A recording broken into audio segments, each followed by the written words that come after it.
नमस्ते गुरुर्ब्रह्मा। भगिनी, नमस्ते। नमस्ते भगिनी।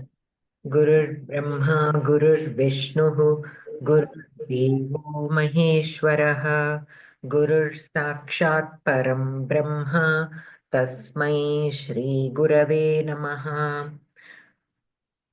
अगजाननपद्मार्कं गजाननमहर्निशम् अनेकदं तं भक्तानाम् एकदन्तमुपास्महे।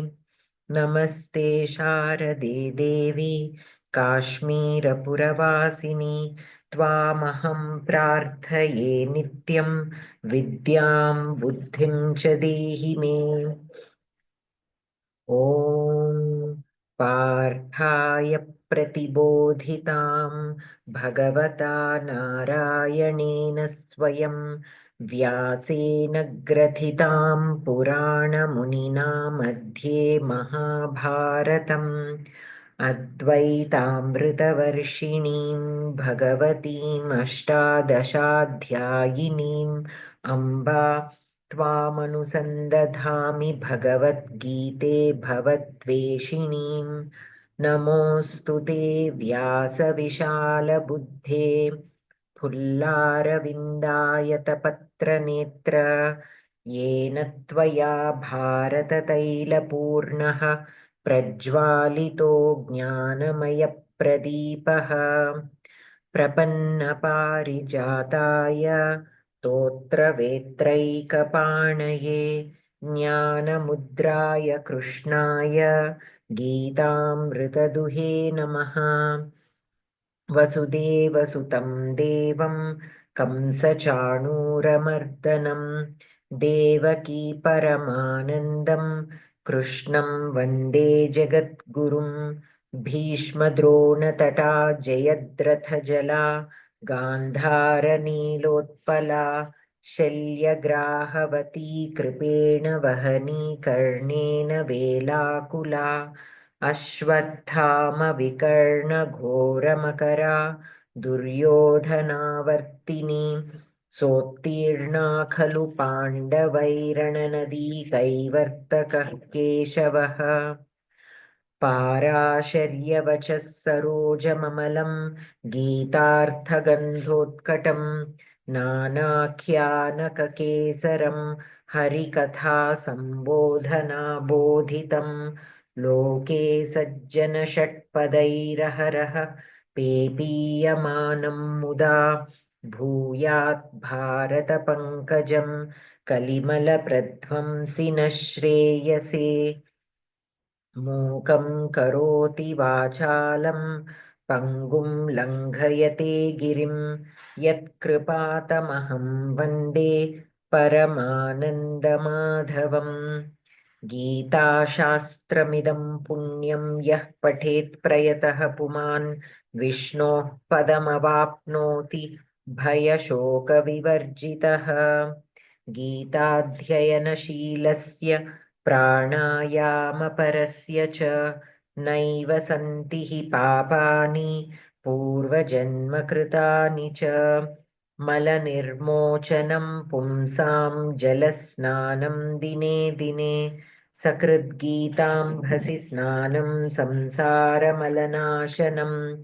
गीतासु गीता कर्तव्या किमन्यैः शास्त्रविस्तरैः या स्वयं पद्मनाभस्य मुखपद्माद्विनिःसृता भारतामृतसर्वस्वं विष्णोर्वक्त्राद्विनिःसृतं। गीता गङ्गोदकं पीत्वा पुनर्जन्म न विद्यते।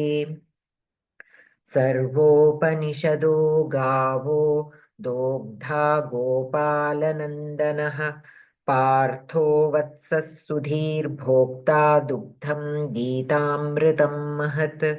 एकं शास्त्रं देवकीपुत्रगीतमेको देवो देवकीपुत्र एव। एको मन्त्रस्तस्य नामानि यानि कर्माप्येकं तस्य देवस्य सेवा।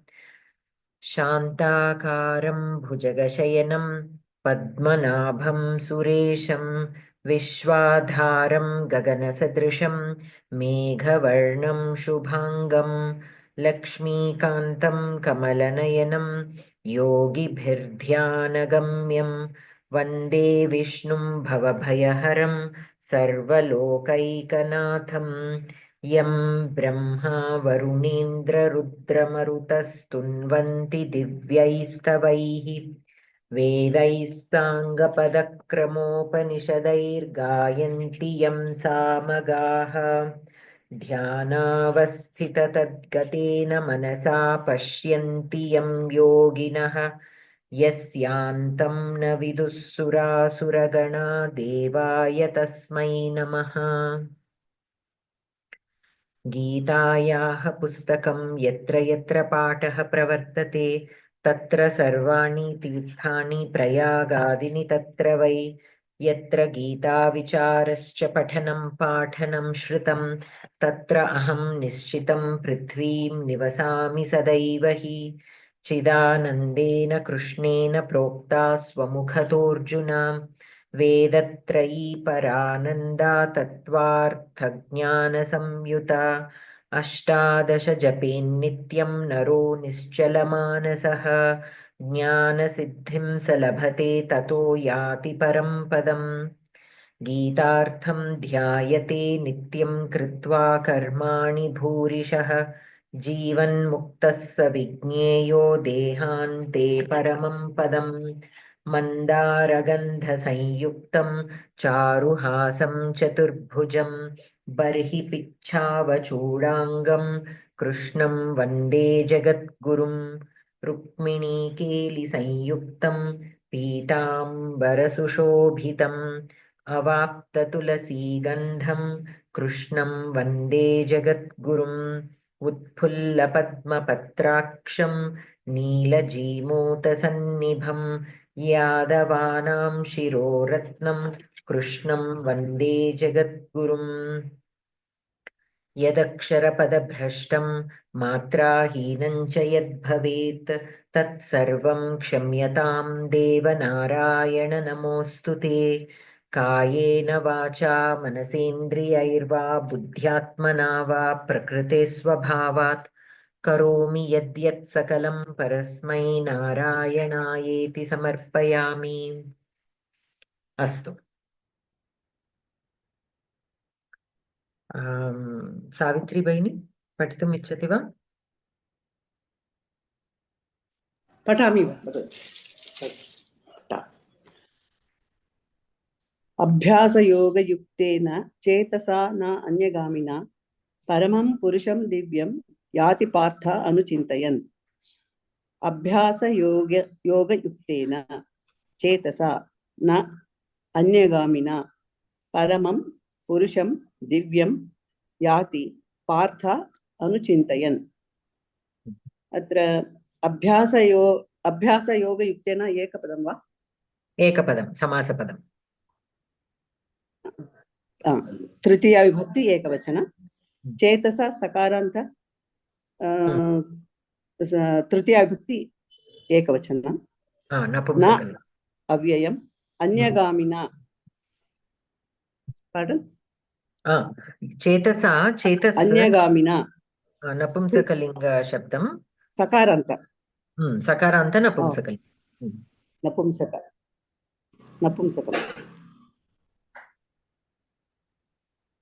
न अव्ययम् न्यायगामिना अन्यगामिना तृतीया विभक्ति एक न अन्यगामिना तृतीया विभक्ति word only. The na should not be separated. Na अन्यगामिना is a samasa word.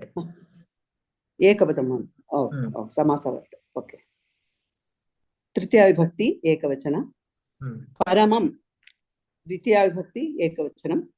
पुरुषं द्वितीया विभक्ति एकवचनं. द्वयोपि नपुंसकलिङ्गं वा?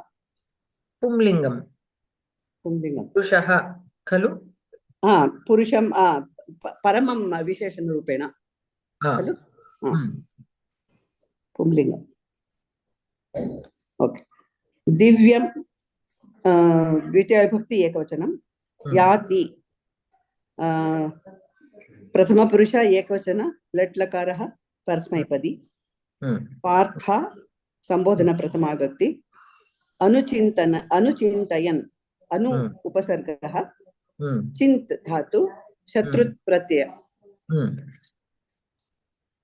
अस्तु सो न अन्यगामिन् अत्र गामिन् इति शब्दः नकारान्त पुंलिङ्ग तृतीया विभक्ति एकवचन पुंलिङ्ग ओके नकारान्त पुंलिङ्ग अन्यगामिन्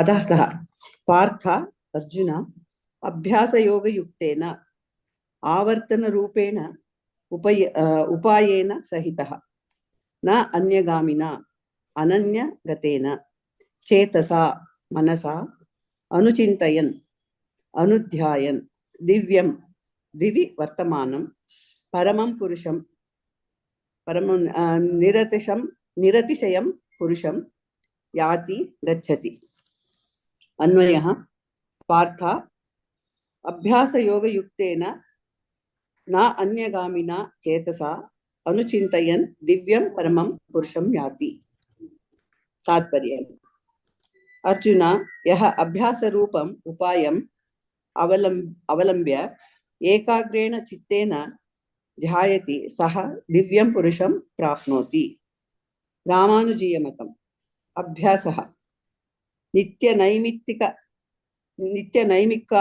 नैमित्तिका विरुद्धेषु सर्वेषु कालेषु उपस्य संशीलनं योगस्तु उपास्य संशीलनं योगस्तु अहरहः योगकाले अनुष्ठीयमानं यथोक्तलक्षणम् उपासनम् So सर्वेषु कालेषु उपास्य संशीलनम. So every single minute that upasana, that tattvam should be there. Yes. That is abhyasa. That is called as abhyasa. Abhyasa. Upas. Yes. Every day in practice, particular time. Sandhi. Parthanuchintayan. Partha plus anuchintayan. Savarna dirgha sandhi. Samasaha.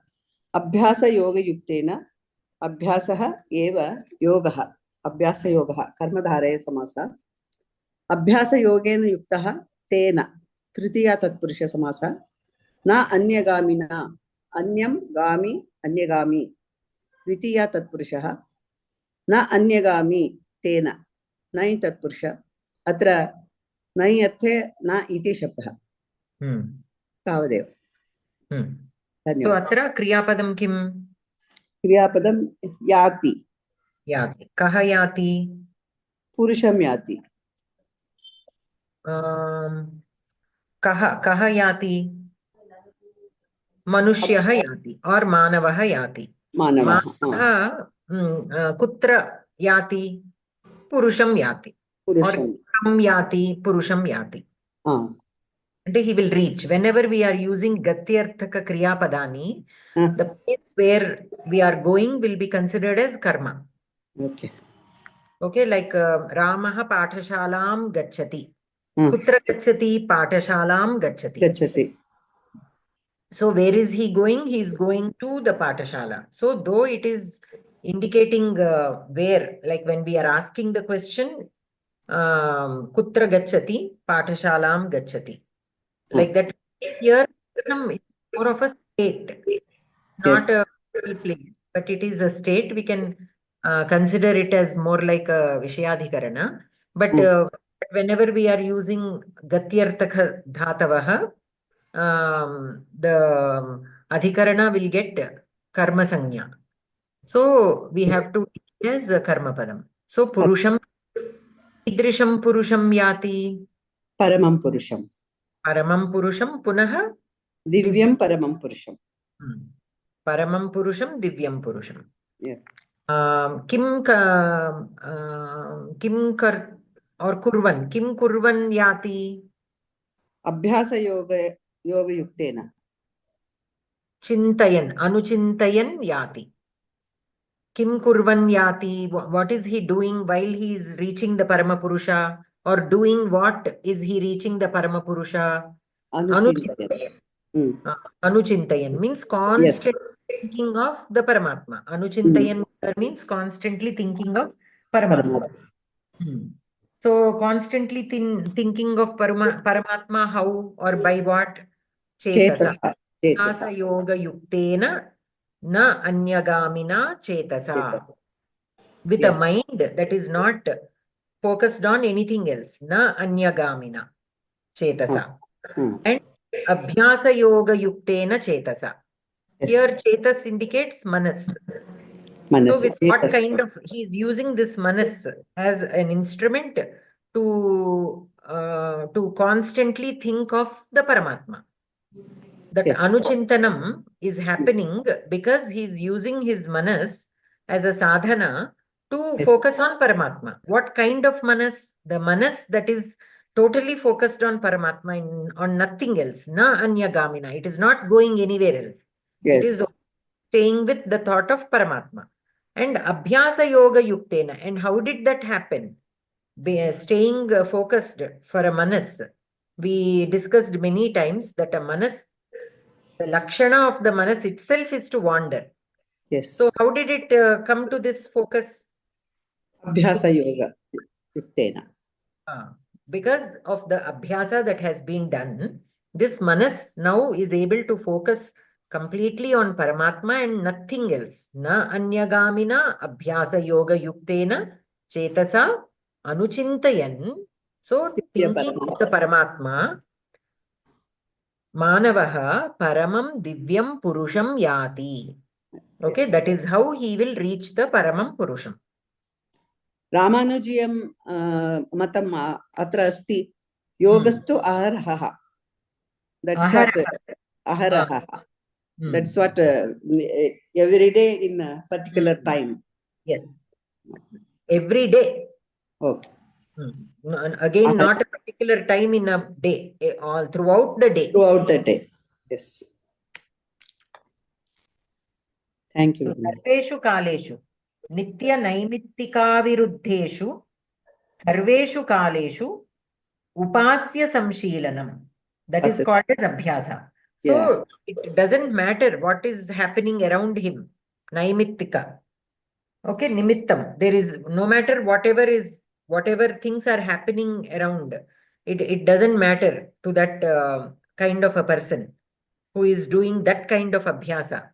No matter what is happening around him, he will be completely focused in his own world. Like how if we give a cell phone to a child, no matter what is happening around them, nothing, they are bother about nothing. They don't even observe what is going around them. They are only totally focused on that phone, right? Yes. A person who is totally practicing this abhyasa on the Paramatma, that kind of abhyasa, if he does, that is the kind of focus one can have. So that kind of focus will, that kind of abhyasa will give that kind of focus. So nothing bothers. Whatever is happening around him, nothing will disturb him. He is totally focused on that namasmarana. However, that abhyasa he is doing. Now again, abhyasa can be of many kinds. We discussed that earlier. So whatever abhyasa one chooses to do, in that abhyasa, he will be totally involved. Yes. Totally focused. Any question, Shloka? No, clear. It is clear. So Anantaram, Surya Bhagini.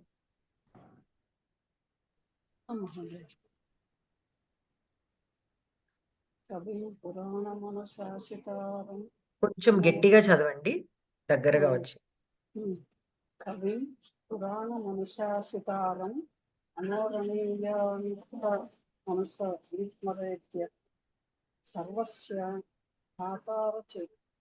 ధాతారం చింతయ ధాతారమచింత్య రూపమాదిత్య వర్ణం తమసః పరస్తాత్ కవిం ద్వితీయ భక్తి ఏకవచనం కవి శబ్దం కవి శబ్దం కవిం కవి ఇకారాంత పుంలింగ శబ్ద ద్వితీయ విభక్తి ఏకవచనం కవి అంతే కదా. like Hari, like Hari Shabda. Puranam, Makaranta Napumsakalinga, Prathama Vibhakti. Akaranta, Pumlinga, Dvitiya Vibhakti Ekavachana. Puranam ante Makaranta kada? Akaranta. Okavela, even if it is a Napumsakalinga Shabda, you cannot say Makaranta. It is Akaranta. Like Vanam Shabdaha is a Akaranta Napumsakalinga. It will get Makara. In the Prathama Vibhakti Ekavachana Rupam, it will get Makara. But the Pratipadikam of Vanam Shabda is Vana. Vana. Here, Purana is, because it is Visheshana to Kavi, we have to take it as Pumlinga. Anusasitaram. Anusasitaram. Dvitiya Vibhakti. This is also Sakaranta Pumlinga Dvitiya Vibhakti Ekavachana. Anu and this is actually, sorry. Yeah, we can say that. Anu Upasarga Shas Dhatu, but Trich Pratyayam. Anusasitaram. Dvitiya Vibhakti. Anoho. Anu Ukaranta Pumlinga Shashti Vibhakti Ekavachana.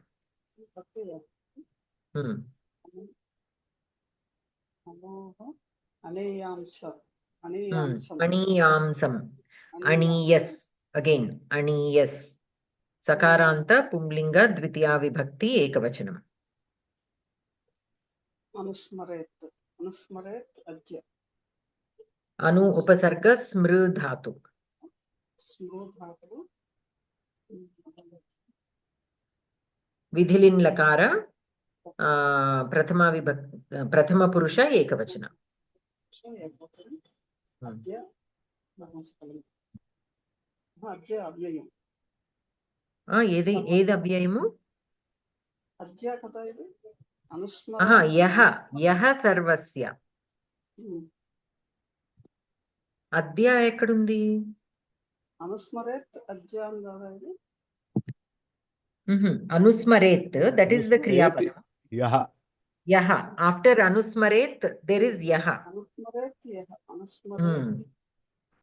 Yaha ekarantam sarvam. Pullinga ekavachanam.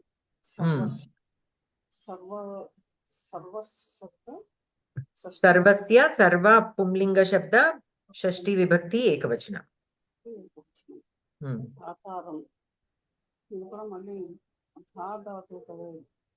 This is Dhatru. Again Trich Pratyaya, so Dhataram. Dvitiya Vibhakti Ekavachana. Achintya Rupam. This is also Dvitiya Vibhakti Ekavachana Pumlinga. Achintya Rupam Samasa Padam.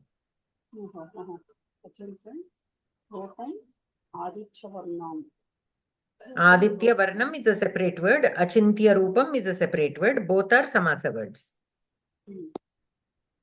Tamasaha. Tamasa Sabdam. Bahuvachanam Prathama Vibhakti. Tamasaha.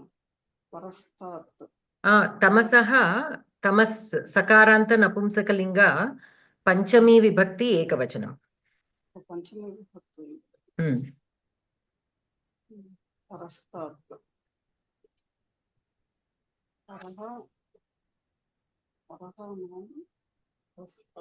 Parastat is, you can take it as an avyayam.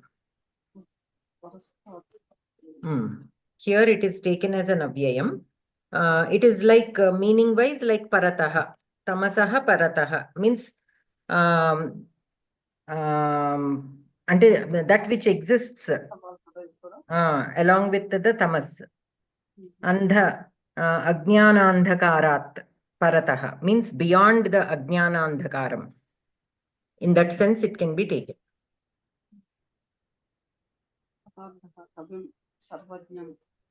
Then it will become Panchami Bhakti, isn't it? Parastat. Because it is an avyayam, we cannot give vibhakti to it. Oh, now here it is avyayam. Yes, yes. Okay. భగిని కొంచెం గట్టిగా చదవాలి మీరు, అస్సలు వినపడట్లేదు మీది, చాలా లో voice లో ఉంది. కొంచెం దగ్గరగా రండి. వాల్యూమ్ మీది సిస్టమ్ వాల్యూమ్ ఏమన్నా పెంచాలేమో చూడండి. పదార్థః కవిం సర్వజ్ఞం పురాణం పురాతనం అనుశాసితారం జగన్నియామకం అనోహో సూక్ష్మాత్ అపి అనేయాంశం సూక్ష్మతరం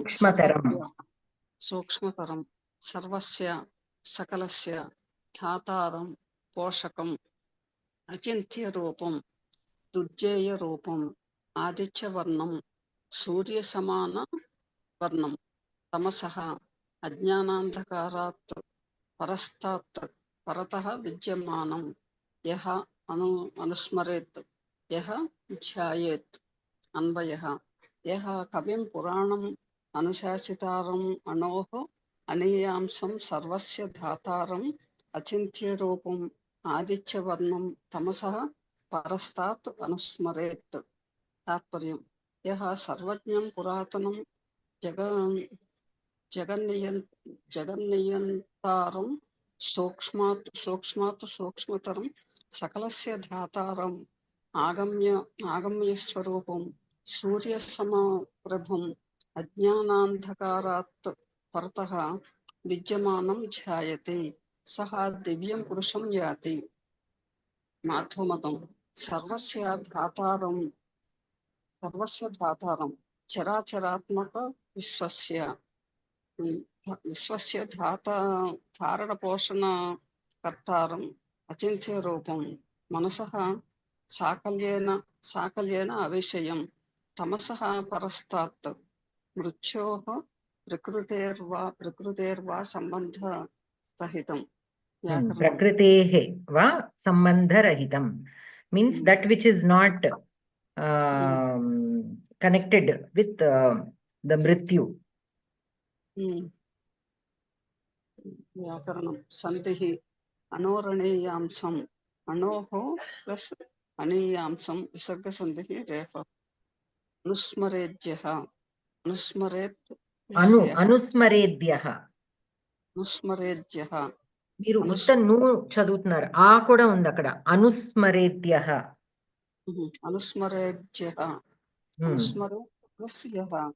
జస్త్వసంధిః సమాసః అచింత్య రూపం నా చింత్యం అచింత్యం నై తత్పురుషః అచింత్యం రూపం యస్య సః తం బహువ్రీహిః.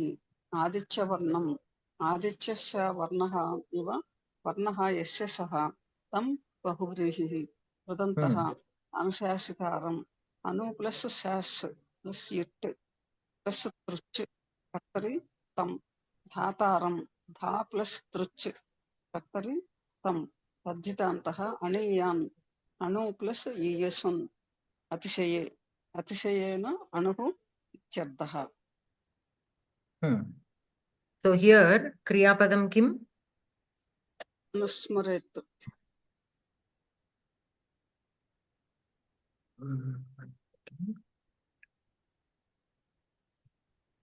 అనుస్మరేత్. So కః అనుస్మరేత్?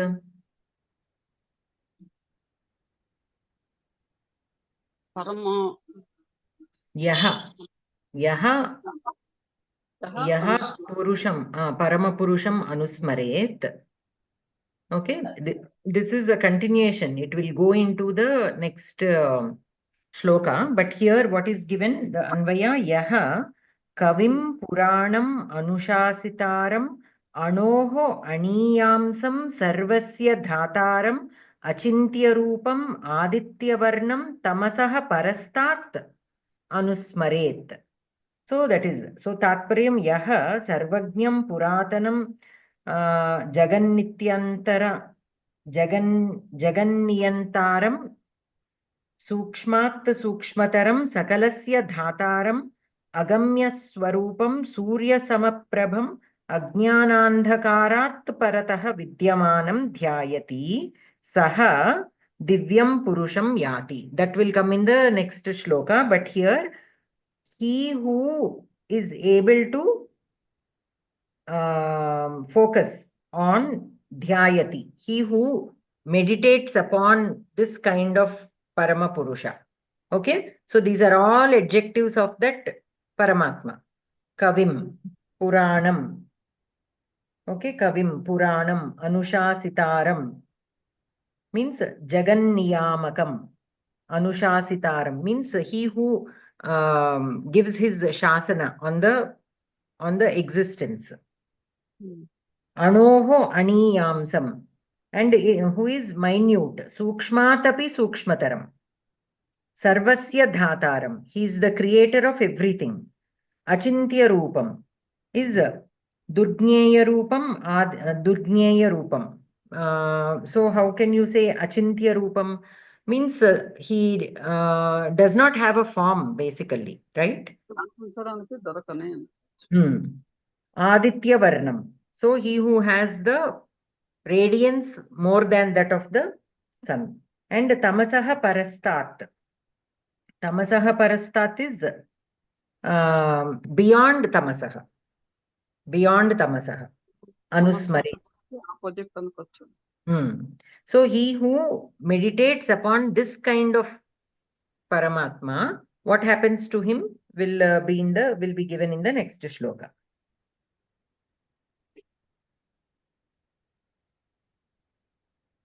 So here, each of these words, they have a significance.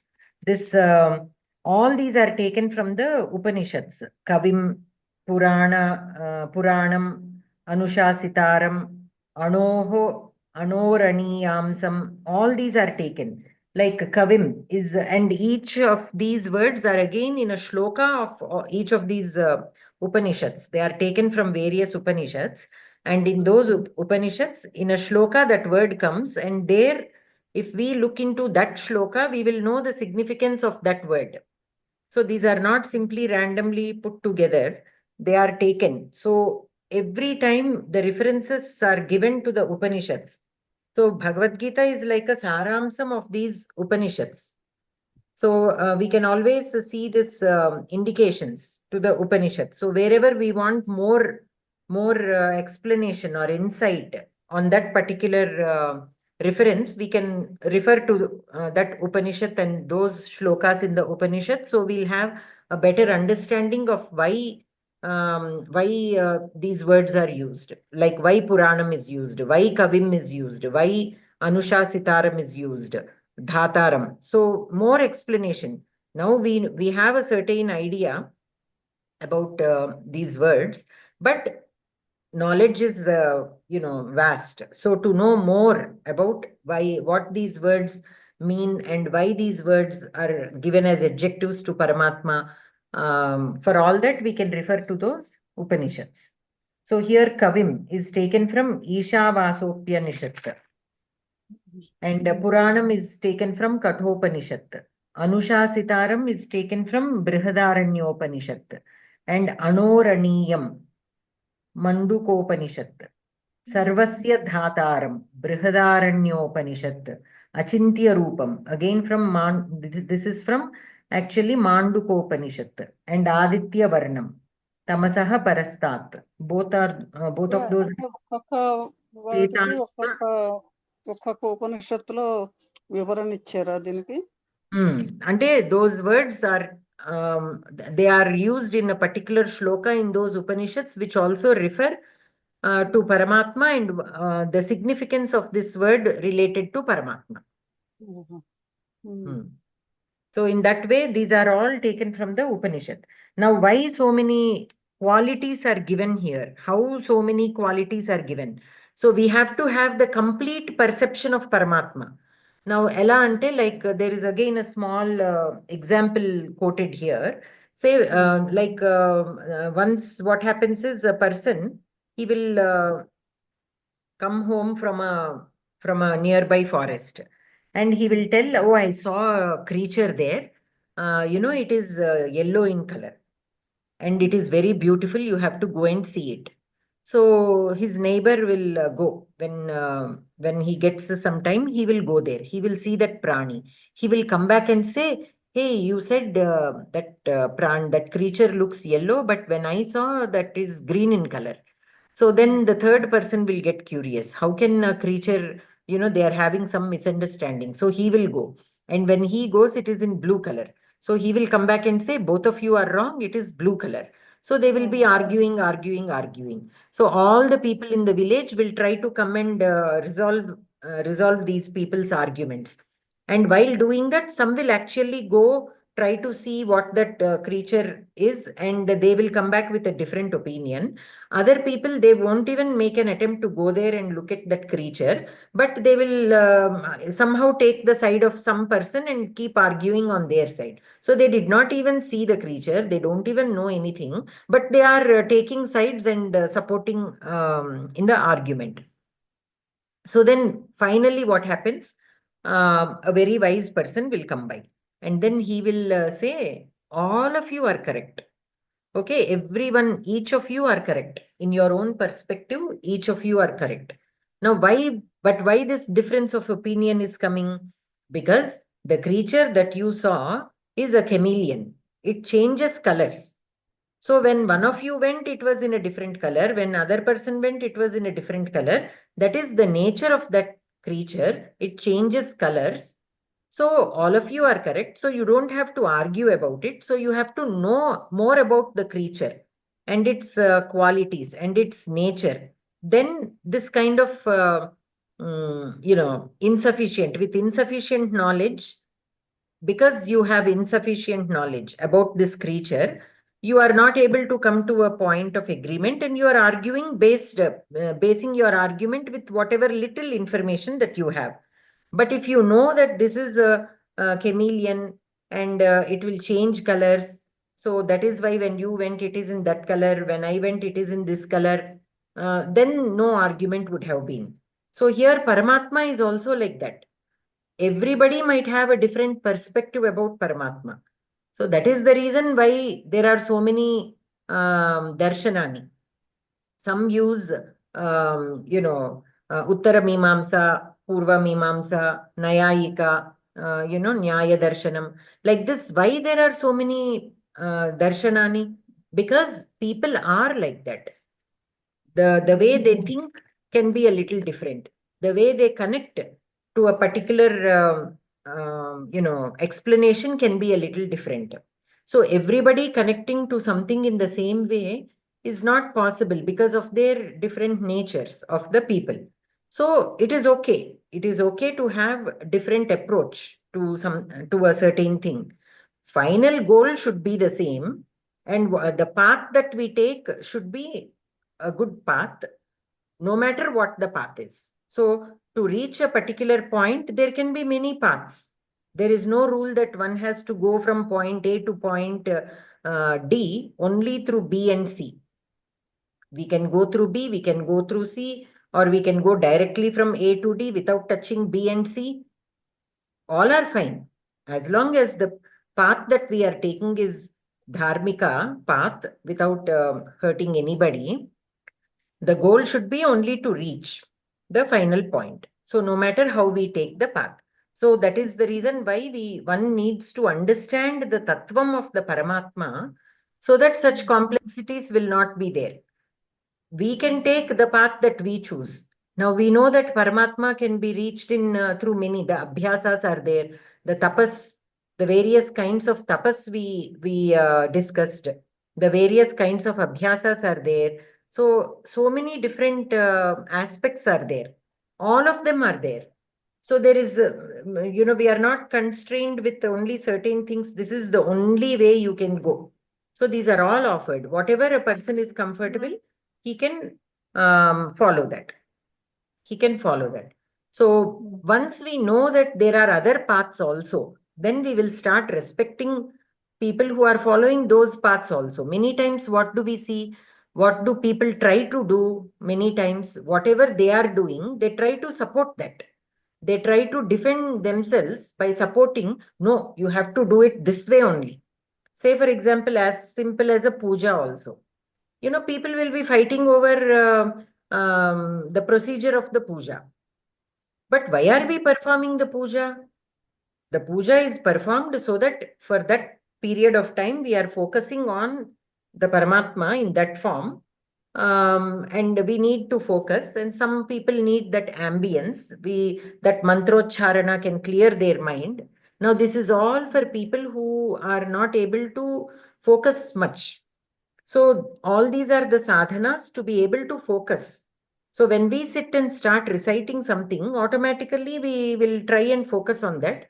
So at least for that short period when we are performing the puja or doing some kind of abhyasa or reciting something, at least for that short time, we try to focus on it. That is why we feel good after we are done with that puja or that abhyasam of some stotras or whatever, we feel good. Why do we feel good? Because for that short period of time, that abhyasa we did, whatever abhyasa we did, it gives us that calmness. Even when we recite also, there will be certain kind of vibrations in our positive vibrations in our body. So we feel good after we do some kind of parayanam, whatever parayanam it is. After we do that, we feel good. We feel energized. Our mind will clear. So we need that because we are still not at that level of being able to focus on Paramatma without these tools. These are all tools for us to help focus. So for me, Parayanam may work. For somebody else, Puja may work. For another person, something else might work. So these are all different means. Now, what is happening with many people is, when two people are there, one person is performing pujas 24/7, the other person is simply doing Parayanam. So the person who is doing Parayanam sometimes might feel, because of lack of enough knowledge, they might feel, I am not able to do puja every day, I am only doing Parayanam, maybe this is not enough. They will feel like that inside. But on the outside, what will they say? Oh, the pujas are not important, only Parayanam is important. To make themselves feel better, they try to defend themselves by saying such things. We come across such incidents many times. Whereas the person who is doing puja might support whatever they are doing in their own way. Oh, no, no, no, only if you do this kind of puja like this so many days, only then your children will be happy or your health will be happy or whatever. Whatever their perception is, they try to defend. There is no reason to do all this. One can take up any path that suits them. And the final goal is to have focus on Paramatma, not worry about what others are doing or what we are not able to do. So as per our Shakti only we need to do. That also Paramatma. ఎవరు చేసేది వాళ్ళ ప్రయత్నంగా చేస్తున్నారు అనుకుంటే బాధ లేదు. Correct. Exactly. So that is how they are able to find their peace. This is how I am able to find my peace. So there should not be. Why? Because if we try to compete with somebody or if we try to feel bad about things that we are not able to do, we are not even able to enjoy what we are doing or take that peace completely. Whatever peace we obtain by doing each of these, we will not be able to be at peace because we are constantly worrying that we are not able to do something or we are not doing it right or however. So here, this particular shloka, the purpose of this particular shloka is the Paramatma Tattvam is in so many ways. The Tattvam has so many qualities. Each of those quality of the Paramatma is given through each of these adjectives. So if I say Paramatma is Puranam, that's all. That's all. That is the only quality of Paramatma. And somebody else comes and says, no, Paramatma is Anushasitaram. That is the only quality of Paramatma. He is not Puranam. He is only Anushasitaram. If such kind of argument is happening, like how it is not true. Both qualities are Paramatmas only. It is okay if you consider him as Puranam and somebody else considers him as something else. It is okay. But we should not argue about it. We should not be closed. We should not have a closed mind. We should have an open mind so that we will also let other people worship in their own way, do the abhyasa in their own way, support each other in every way possible. if I don't do pujas, say for example, but if somebody else is doing and if I can help them perform that, I will go and help them. Like that it should be. We should support each other because like it has been said so many times, obtaining this or performing this abhyasa is not a small thing. We have to do it constantly. We should be able to focus so much on it. But when so many forces are pulling us in all other ways, how can we focus on the Paramatma? So we should stop worrying about other forces. Even if somebody comes and says, oh, you did not do this puja, so it is not good, you have to do. You just take it easy. Just take it easy, because we know that we know that here, wherever we are studying, wherever we are learning about the Paramatma, it is given clearly that abhyasa and focus on Paramatma is more important than anything else. So as long as we are focusing on that and doing our abhyasa without hurting anybody, there are again so many other ways of carrying ourselves, right? It is not only performing abhyasa. While performing abhyasa, we should have suddha manas. We should have, we should be doing satkarmas. So many factors are there. It is not only about doing one particular thing. So all these we have to keep in mind. When we keep all these in mind and constantly remember how we should conduct ourselves, when such things come and people say different, because they are trying to share what they know, because they believe only in that, it is okay. We just can listen to them and leave it there. We don't have to again argue, no, that is not how it is. It has to be like this. We don't have to do all that also. Let them think, let them be happy with whatever they believe in. They will also learn slowly that, not only this is not the only way, there are other ways too. They will learn at their own time. Until then, we need not argue with them. We just have to let it go. That is the significance of this shloka, we can say. Okay, only such a person who meditates upon the Paramatma, who has all these qualities. Okay, so here the reason why these qualities are mentioned is, again, like I said, each of these words are taken from the Upanishads, and why that particular adjective is used to describe Paramatma, again, it is there is a big shastram behind it. So to know that, we have to go into the Upanishads. But for here, we know the superficial meaning of each of these words. So accordingly, we can move forward. So in this particular shloka, there are so many Upanishad words.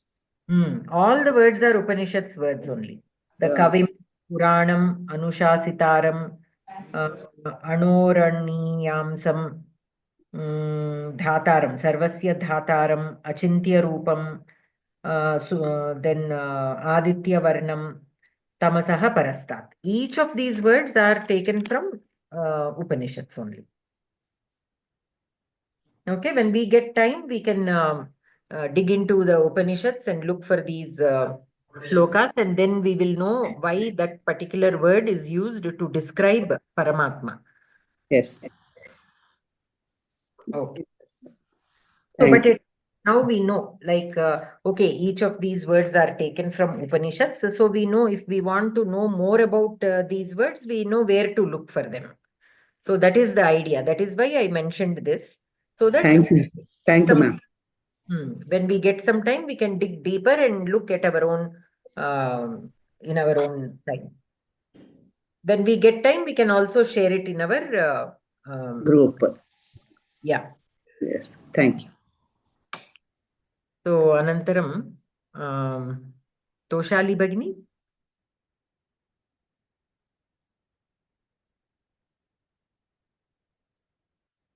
Your signal is good. Your signal is again not good, Bhagini. It is breaking. It is breaking. So we'll come to you later. Alivelu Bhagini.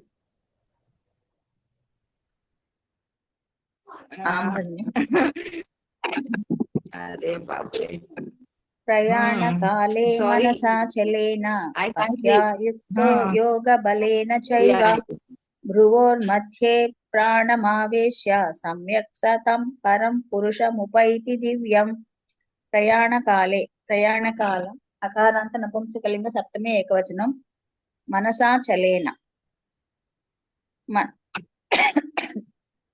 मनसा चलेन नपुंसकलिंगं तृतीया विभक्ति एकवचनं भक्त्या भक्त्या आकारान्त स्त्रीलिंगं प्रथमा एकवचनं युक्तः Actually, ikaranta strilingam in Tritiya Vibhakti bhaktya it will become.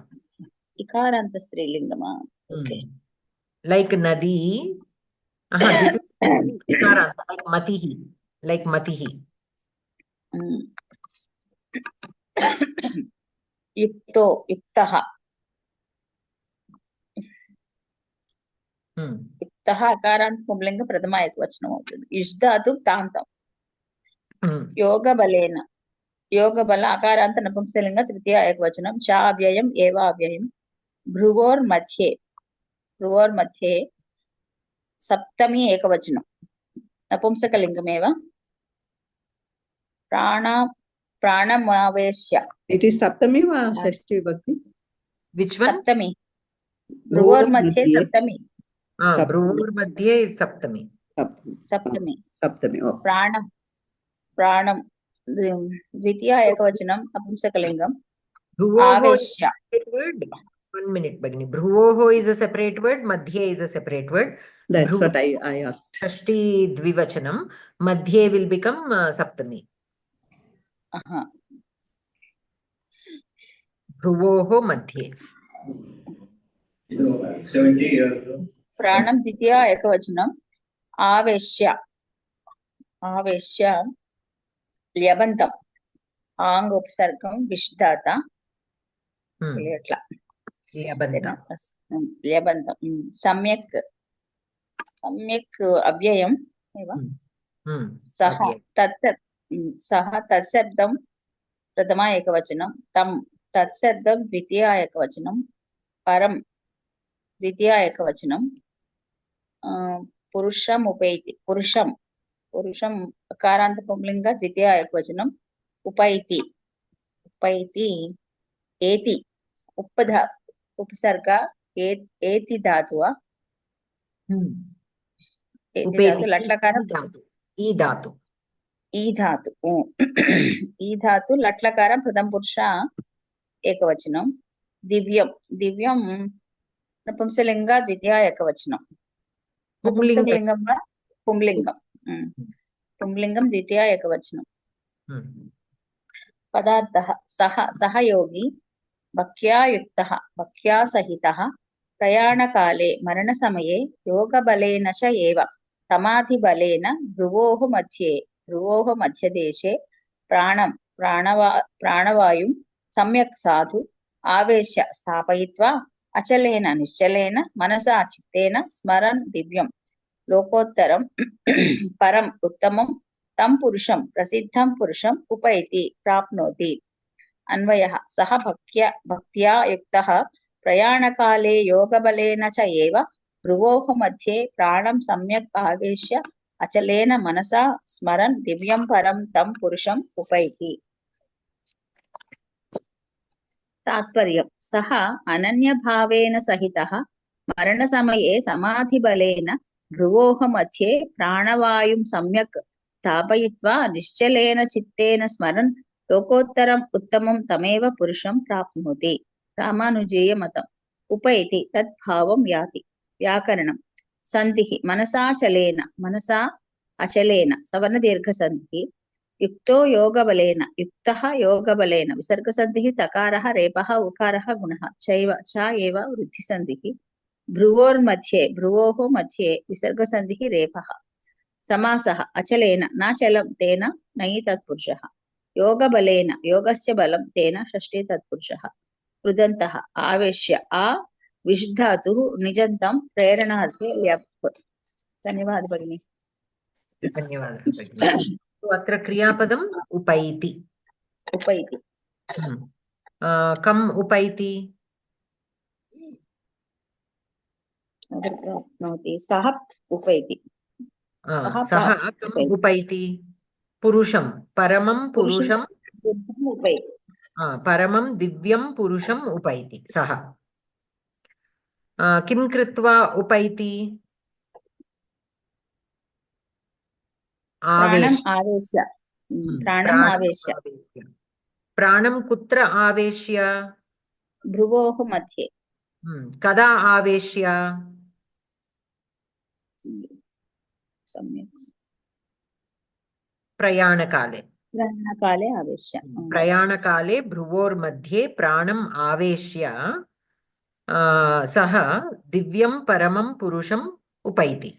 Kena Aveshya? Yoga balena avesha. Yoga balena Bhruvor Madhye Pranam Aveshya. Katham Aveshya? Samyak Aveshya. Samyak. Anantaram kaha aveshya punaha कीदृशः आवeshya कीदृशः सः आवeshya युक्तः सः केन युक्तः Bhaktya yuktah. bhaktya yuktah. So basically here what this shloka is saying is, so earlier we saw that he who meditates upon the paramam purusham, who is Kavi, who is Anushasita, who is, all those adjectives. So he who meditates upon such kind of a person, yaha anusmaret, saha paramam purusham upaiti. So only you meditate upon, you will meditate upon him your whole life. So will you reach paramam purusham? In the last class also we discussed how this person is there, the very dharmika life. But in the prayana kala, during the prayana kala, he was unable to think of Narayana. He was unable to think of Paramatma. So that is also important, to also think of Paramatma during the prayana kala. Why is it important to think of Paramatma during the prayana kala? To reach Paramatma, we have to be detached. We should not carry with us anything. Only then we will be able to reach Paramam Purusham. But if our thoughts are preoccupied with what will happen to my house, what will happen to my children, what will happen to something else, then you will be born again to take care of all that. Because you are still having attachment with all those things. So you will again take birth. You will not attain Paramam Purusham. Only during the Prayana Kala, we are free of all such materialistic attachments, Laukika attachments, and focus only on Paramatma, then our Jiva will be free. So that Jiva can go freely. Otherwise, these attachments will weigh him down. They will pull down this Jivatma. And the Jivatma again has to take birth on this, earth into another body. He has to come into another body to clear of his attachments.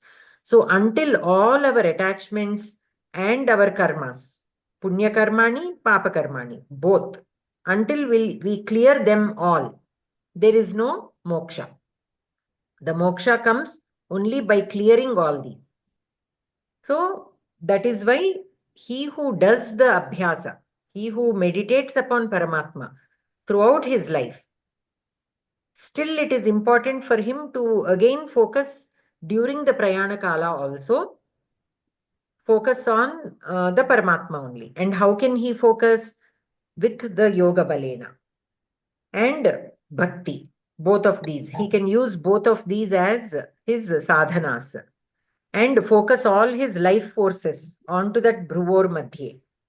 There is a big yoga between, behind all this, the pranas and from where they enter and from where they leave and all this.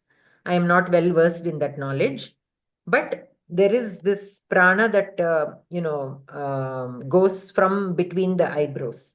So the focus should be there, and we should be very conscious of that prayana kala. Okay, it is time for me to leave.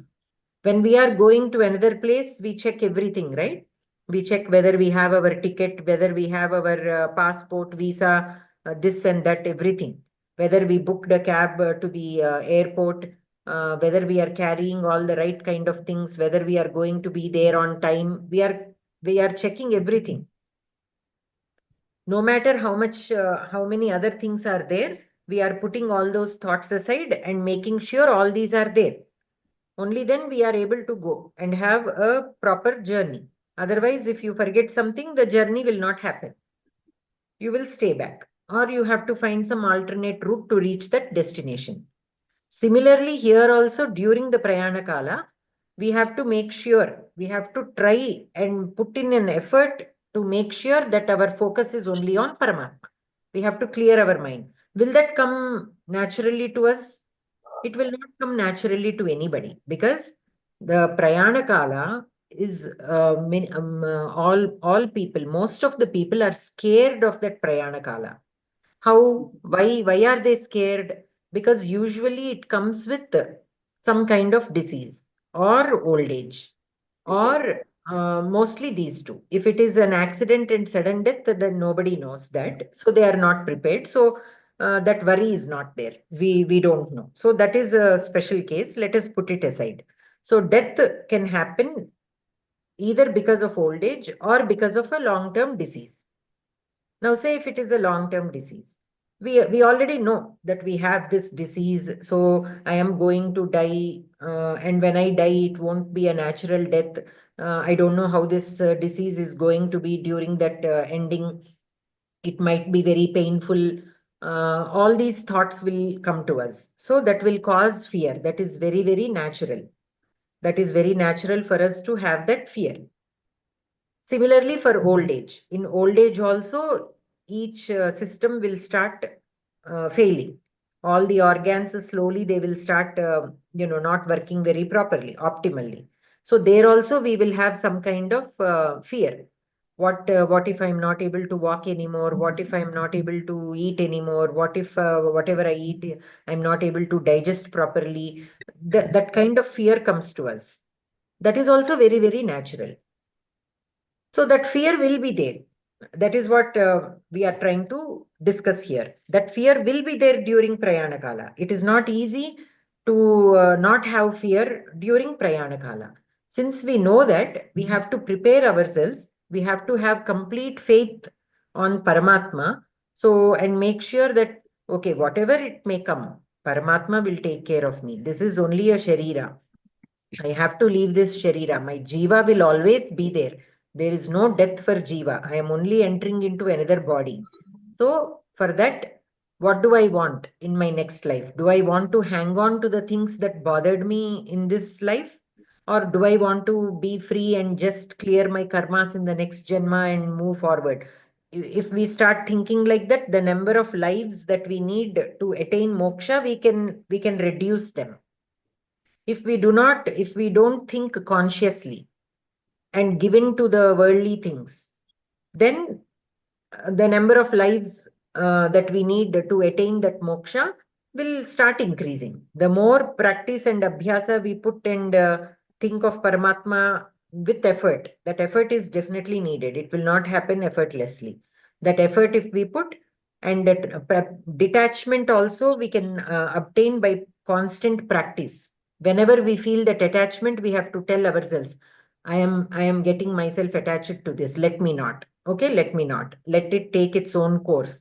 Let me not get involved in it. That kind of abhyasa, that kind of mananam should constantly happen in our minds. Only that will help us, practice the detachment. It does not mean we don't care. It does not mean we don't love them.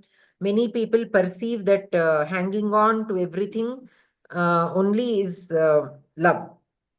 Not at all. Loving is a totally different thing, and hanging on to things is a totally different thing. So that also we should understand, and we should be clear, and we should not be bothered by other people. Say for example, if our child falls, some people, they as though something really disastrous happened, they will show so much of what do you say, anxiety and all. Whereas some people might be really calm and try to address what the situation, like what happened. We have to first lift up the child, see what happened, make sure the child is fine. The parent will be very calm. Whereas in the other case, the parent is much worse than the child who fell down.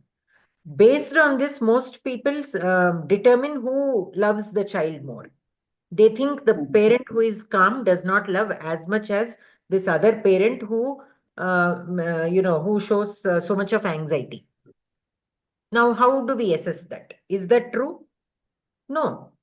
Just because a parent is calm and is able to handle the situation more practically, it does not mean that she loves the child any less, right?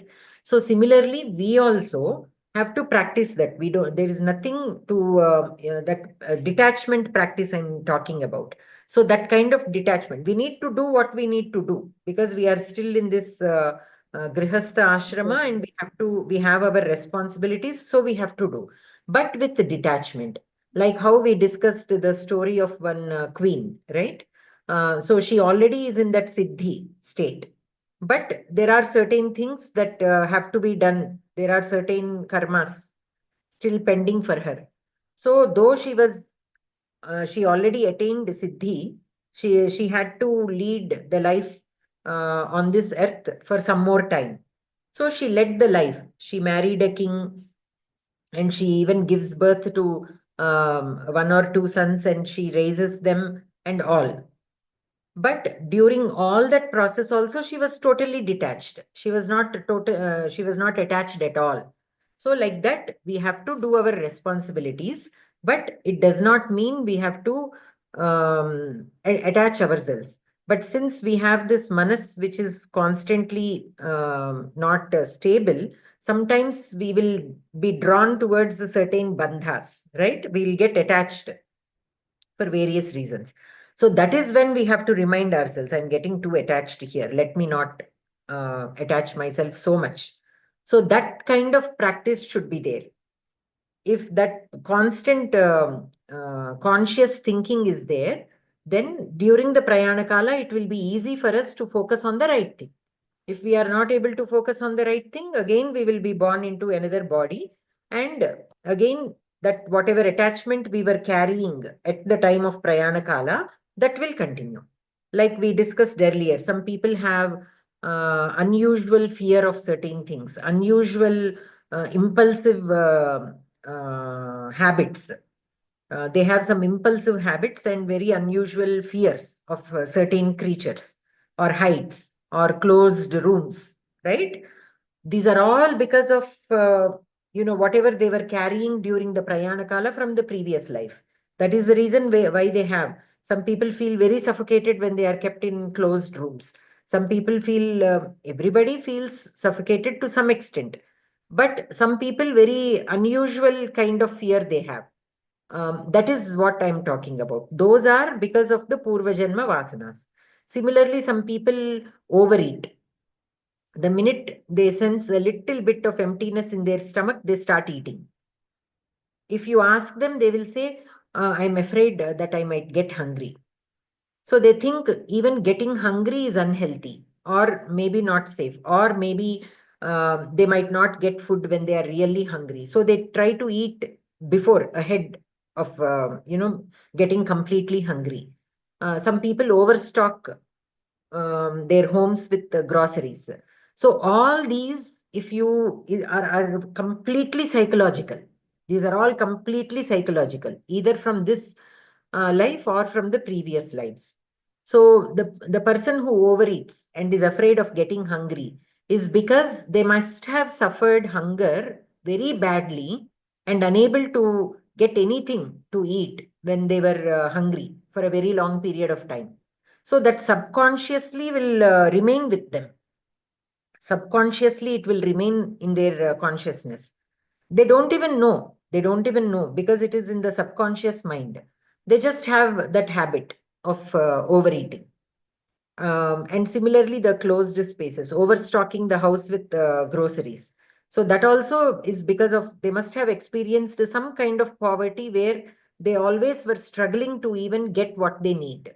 So now that they are able to afford, though they are able to afford and know that they can buy whenever they want, that is subconsciously recorded in their mind that they buy more than what is necessary, though they know that things are available whenever we want. So all these are symptoms of that Purva Janma Vasanas. So how can we clear these? We have to make a conscious effort. We have to first admit that we are doing something unusual. Only if this can be applied even with small things. Our day-to-day things also we can apply. First, we have to always, to change something, first we have to accept that we are doing something not very correctly. That is where many people have trouble. They don't want to accept the fact that they are doing something wrong. So they keep defending themselves and the habit will continue.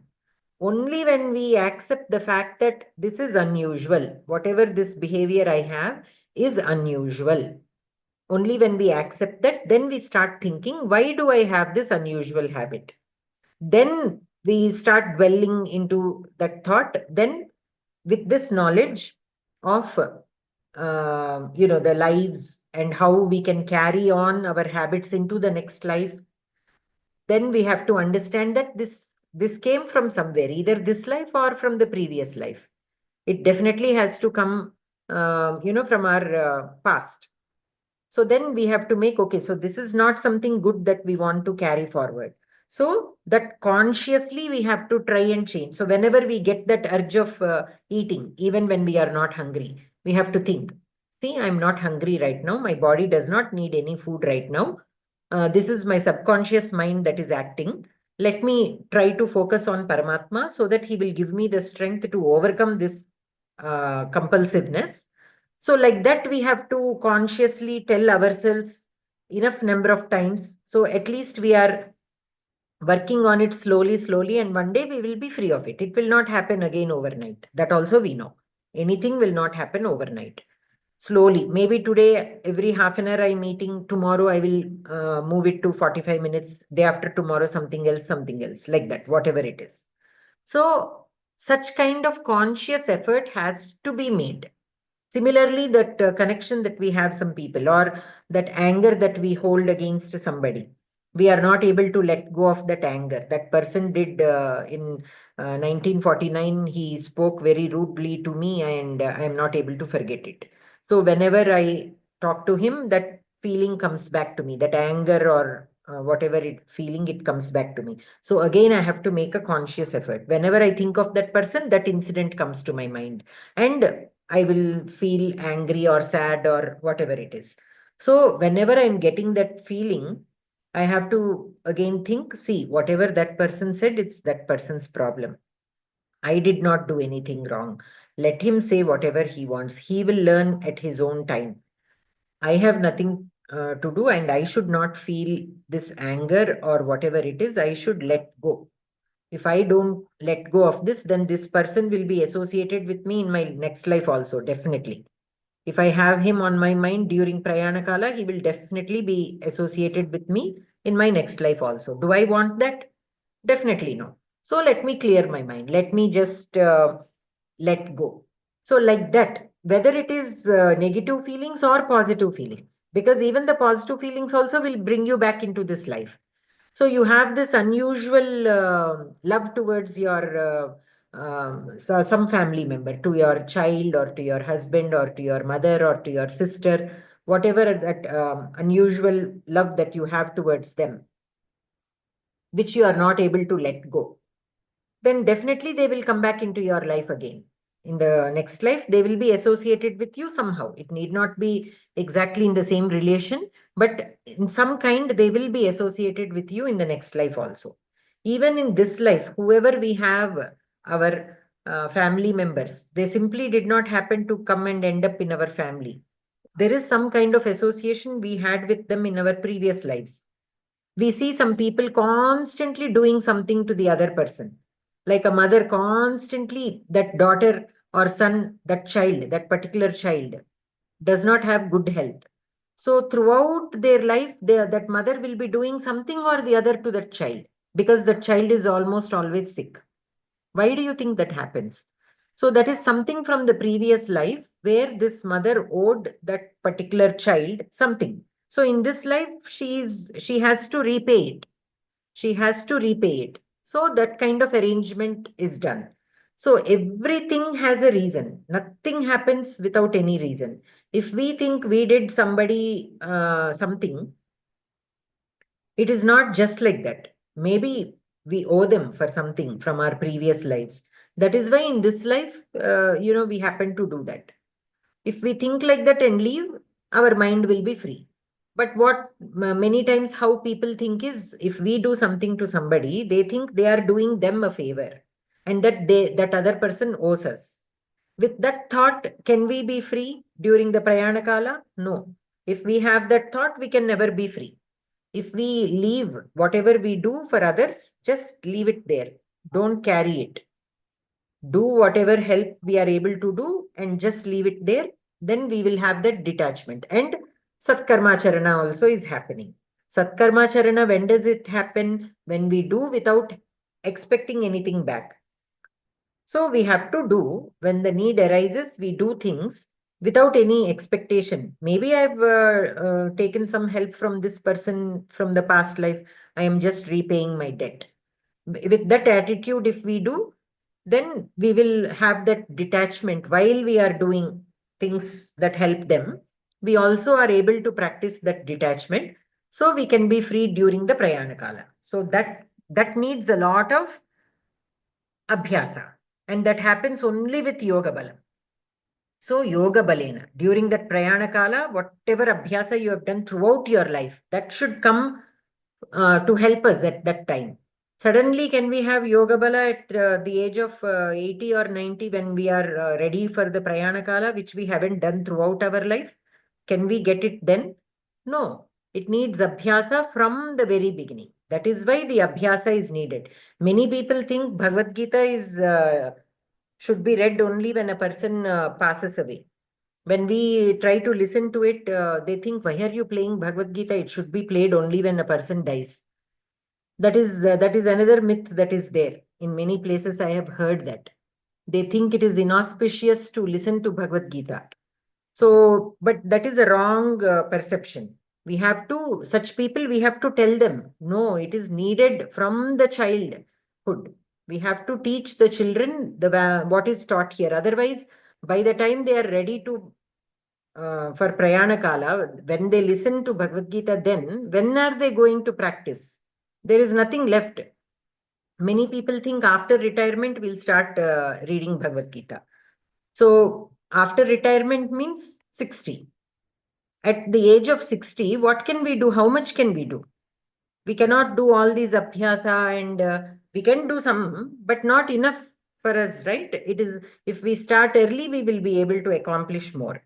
So it is very much needed from the very beginning. For a child, whenever he starts his education, that is when even Bhagavad Gita should be introduced in the schools. That is what at least I think.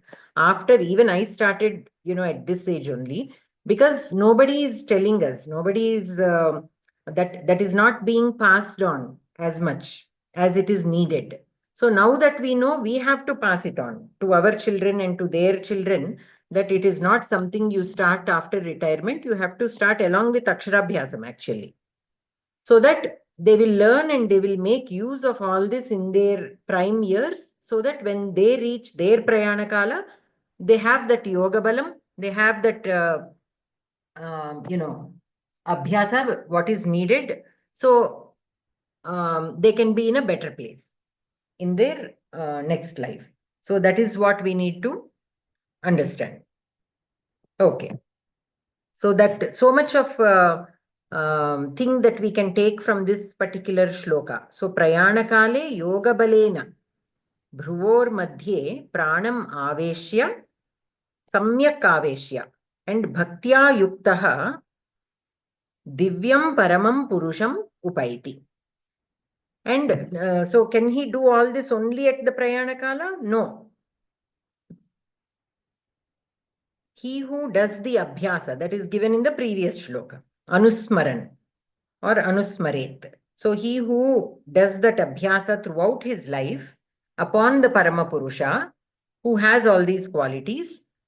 Only then, with that abhyasa and during the prayana kala, that yoga balam will come handy, and only such a person will be able to do. No matter how much a person studies throughout the year, if he is not calm during the exam, he cannot remember anything. The tension, if he has, he can never remember what he studied throughout the year also. So first he has to learn to be calm during exams. Otherwise, no matter how much of studying he did throughout the year, it is of no use. Similarly, a person who is very calm without tension, just because he doesn't have tension, it doesn't mean he can write the exam well. Only if he has practiced throughout the year, then he can write the exam well. So both are equally important. The abhyasa as well as during the prayana kala, focusing, having a focus on what we should think. So we should not have that fear of prayana kala. We should only understand it is okay. Nothing is going to happen to this jivatma. It is only the sharira that I am leaving. That detachment with the sharira also we should have. Only then we will not be worried. Because this, see, like how we remove our old clothes every year, we give away our old clothes. Why we don't, we know that they are no longer useful. So we, like that, we have to start thinking about the sharira also. Oh, this sharira has become old, too old. It is not of any use for my sadhana. So let me go into the new sharira with the mind that, okay, now I will have another opportunity to perform the sadhana. In that mind, if we start thinking, then slowly the detachment also will happen with the sharira. Because many times it is difficult for us to differentiate ourselves from the sharira. We think the sharira and the atma are one and the same. Many times we think like that only, right? So that also that is the toughest part. Developing detachment with other things is a little comparatively easy. But developing detachment with this sharira is even more difficult. And especially when we are feeling the pain of the disease and all. That also we have to slowly try and practice that this is the sharira that is having the pain, and I have this is a different thing. And of course there is medical help always, and of course again, even in spite of all that, we will still have pain sometimes, and that pain we have to consider it as washing away our sins. We have done some sin in the past, so this pain, in this form of pain, it is coming, and now I have to clear it. So let me just take it. Let me just take the pain, so that in my mind, okay, I have to go, how do you say that? I have to experience this. I have to put through this situation with a pleasant mind, because I'm clearing my past karmas. With that attitude, if we think, I think we will receive that strength also from Paramatma to go through that difficult period. And finally, we will be able to move forward. And because we took it with a good attitude, that karma also will be cleared, so that in the future, we will not have to face it again. If we try to by force stop it or anything, maybe it will stop temporarily at that period, but again, it will come back at some other time. So that is how we can understand this prayana kala and how to think and how to be composed. But all this does not happen overnight. We have to do a lot of abhyasa. Even with abhyasa, it is again difficult during the prayana kala. Many things can come, and we might get anxious and again forget about whatever we practiced throughout. So another way of helping ourselves is telling the people who will be with us during that prayana kala. In case I am in pain, in case I panic, in case something else happens, and if I lose track of trying to stay calm and thinking about Paramatma, can you please help me? Can you please remind me that I wanted to do this during my prayana kala? So when we are anxious, we have some help, some immediate family member or a friend. See, you wanted to have a calm time. So it is okay. I am just reminding you that nothing will happen to you. You will be in a good place. You just focus on thinking about Paramatma. Everything is being taken care of. You know, many people do not talk such things, but I think it is very, very important to think about such things during when we are very active with our loved ones, with our family people. Because if we don't tell, they won't know. They don't know at all. When they don't know, they will be doing something. And during that time, we are helpless. We cannot talk also, maybe. And we don't have the energy sometimes to talk. So then how? How will they know? And how can we help ourselves? So to help ourselves, when we are healthy and happy, and when in a state of mind, in a good state of mind, what we want, we have to put it on paper. We have to save it someplace. This is exactly how I want it to be during my Prayana Kala. So you please help me. You know, with somebody we can trust who can actually practice. Some people, they don't agree also. They will say, hey, no, I'm going to do like this only. Because that is what they believe. But we have to sit and talk to them and explain, that is what you might believe in, but this is what I want. So can you please, honor this for my sake? Certain things, though we don't agree, we have to honor because we value that person's opinion. Like how earlier we were saying, there are many ways of doing things. That abhyasa can be done in many ways. We have to learn to respect other person's opinion or their preference.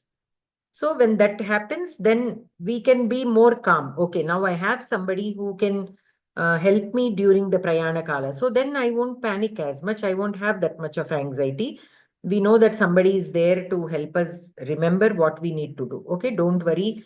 I know it is hurting you, but you focus on the Paramatma. You only pray to Paramatma. We are taking care of other things. Like that, if somebody is there to reassure us, then I think it will be a lot easy. It will be a lot easy.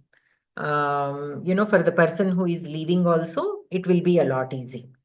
So I think that is very, very important, because unnecessary noise will not be there then.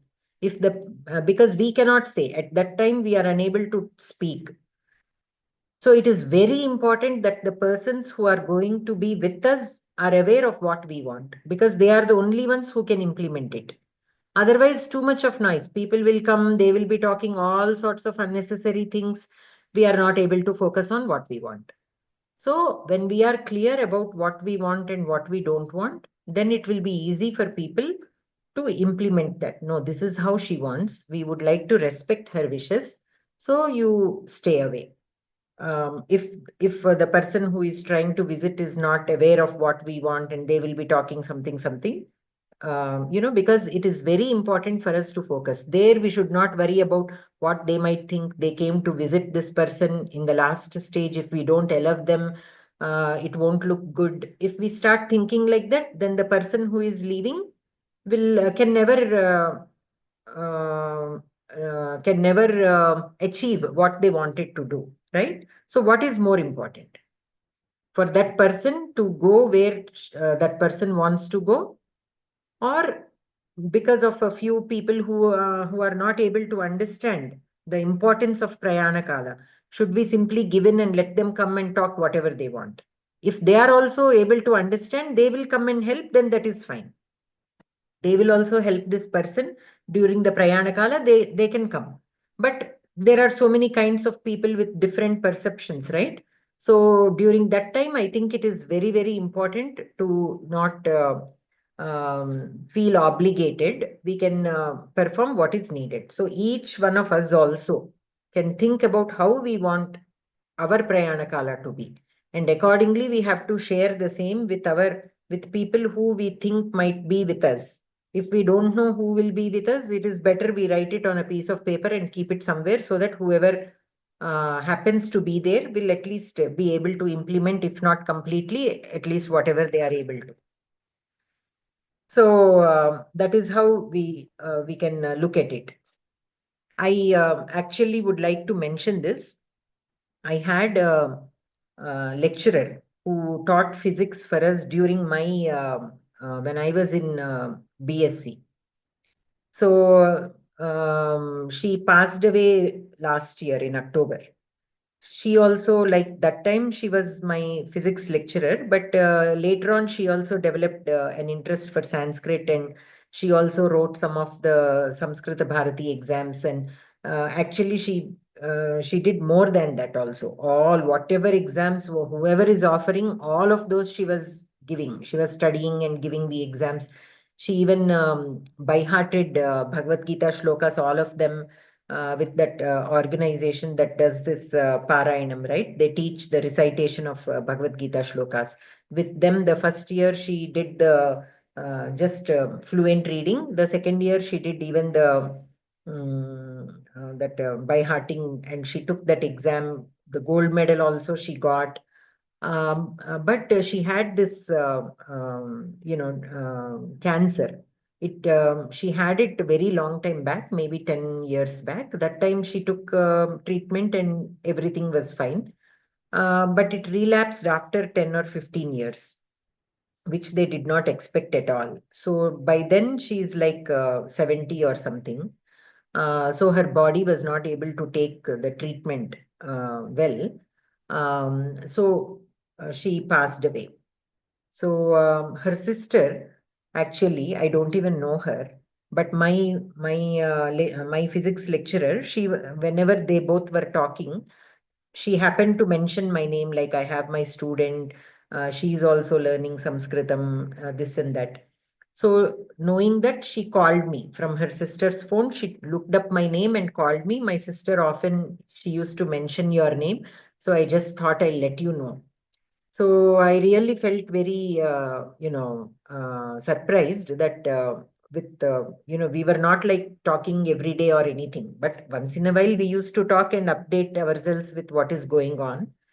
So I went to the ceremony. I found that the atmosphere was very peaceful. The atmosphere was very peaceful. She had a big family, 3 brothers and this sister, and all of them had a smile on their face. And they were only talking about, the good memories that they had with her, and they were taking care of the arrangements. It was very simple. Whatever they did was very simple. All the people who came there, very few people only they invited. Whoever few people were there, this was the 10th day ceremony I'm talking about. I didn't go when it actually happened. They told me only after that. So very few people they invited, and everybody had a smile on their face, and they were thinking of only the good things about her. And I was really surprised, and I was also very happy that actually such things can happen. I would want something like that, like very simple, where people are not crying and doing all the drama, but very simple and with a smile on their face, because they are all very educated people and spiritual people. So they took it with a good sense, like she's only going somewhere else. In that sense only it was there. And even my professor or my lecturer, when she, a few days before, she understood that she's not going to survive. Initially, when it relapsed, she thought again with treatment, everything will be okay. But after the first treatment was okay, but the second treatment was too hard on her body. So that time she understood. Slowly she started understanding, okay, this treatment is not going to work. And my body cannot take it anymore. So I'm, this Prayana Kala has come. So then she started telling what needs to be done with whatever things to be taken care of. She was telling. And even the family members also, they were like, like when I try to say something like that to my family members, like my sister would say, oh, no, no, no, no, don't even say that. I'm like, no, you need to know what I want. So if we stop the other person from even expressing what they want to express, then how is it going to happen? But there she, everybody listened to her, what she wants, how she wants it done, everything. So they all listened to her, and accordingly only, later on also they planned what to do and everything. So, and this sister of my lecturer, she was telling me all this. Otherwise, how would I know? She was telling, a few days after the second treatment, she understood that, her body cannot take it anymore. It was too obvious. And so she started telling us, what needs to be done and all that. And that also she told in a very calm voice, in a very normal way. So I was really surprised and happy also at the same time to see that the Prayanakala can be really smooth. So that kind of atmosphere should be there during Prayanakala. I think that is the best that we can do for the person who is leaving this world. But that doesn't come easily. At least in our culture, people again gauge you with the amount of crying that you do. They think that only if you cry, you care about that person or you love that person. And if somebody does not cry, they think they don't care about them. That kind of attitude also should change. And that change will not happen unless some of us start practicing the same. So, that this whole discussion reminded me of that. But it went very smoothly and very nicely. And people, it happened very beautifully. That is what I could say. And that is how it should be for a person who is leaving. It should be a smooth transition and with the love and support of the family. Too much of, that emotional thing can cause that person, no matter how much that person is trying to stay calm during the Prayanakala, if the people around them are so emotionally disturbed, that will pull them back. Already they are weak because they are in their Prayanakala, the body is not cooperating. So if the people around them do not support, they also will lose their balance. So I think we should be aware of that and we should support that person. And that has to start somewhere in our culture. That is not seen very often, but we should, at least with people who are, see, if a very young person dies, then that is a shock to everybody because we want everybody to have a long life and all. So there practicing this can be difficult because it is obvious. But at least with the people who are very old to the point where the body is failing.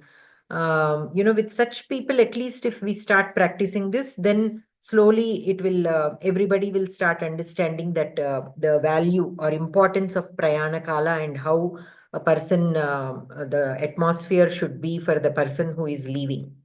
So at least with that, if we start slowly, we can use it in, with other people also. Even with younger, not very young, I mean, but relatively, it is even more important. It is even more important because they have even more attachments. So the Prayanakala will be really tough for them. So if again people around them are too emotional, it will become even more difficult. So there we have to practice even more to be calm and to support them. The person is already very anxious because they feel that I am in the middle of my life. I haven't even completed my responsibilities and I am leaving now. So they are more worried about what will become of their children and all that. So the family needs to give them even more support. Okay. So here, for whatever reason, your Runa is over in this life, you are going into the next body. So you only focus on that so you can have a good life there. We will take care of your children. Such kind of assurance, if the family member gives, then it will become a little easy for that person during their Prayanakala. So that is how we need to start thinking so that it becomes easy because we want our loved ones to have a better life in their next life, right? And that can happen only with our support. So that is all what we need to remember, is what I think. Okay. దీనికే ఈ life after death అని చెప్పేసి ఒకటి ఉంది English నవల. Saint Mary అనుకుంటాను ఆవిడ రాసింది. చాలా బాగుంటుంది అది. అందులో ఇన్సిడెంట్స్ అన్ని చెప్తుంది అనమాట ఆవిడ. లాస్ట్ లెక్చర్ అని కూడా ఒకటి ఉంది. I don't remember the other's name, but last lecture It's Last time I read that book. I yes. read that book. I read that book, man. It's very good book. Very good book. వీటన్నింటిలో Yes. that is what they say, like how to connect the previous lives to this life, why we have certain kind of thoughts, how we are associated with people around us. He has All little those. children, Hmm. but he has to leave that earth. Then how he planned for the last journey. that's Yes. సాధారణంగా ఏం చెప్తారంటే అందరికి ఈ వినికిడి ఒకటి పోదంటారు last దాకా. General గా ఏం చేస్తారంటే జనాలు అలా వాళ్ళ స్టేజ్ లో ఉన్నప్పుడు పక్కల నుంచి మాట్లాడుతూ ఉంటారు కదా, బాధపడతారు, కామెంట్స్ చేసుకుంటారు, లేకపోతే ఏదైనా.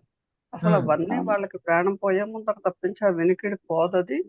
వాళ్ళ దగ్గర ఏమీ మాట్లాడకూడదు అనమాట. చేస్తే ఏమైనా జపం చేసుకోవచ్చు, లేకపోతే ఏం లేదు, కానీ వేరే మాటలు ఏం మాట్లాడకూడదు. వినికిడి ఒక్కటి లాస్ట్ పోతుంది. ఓకే.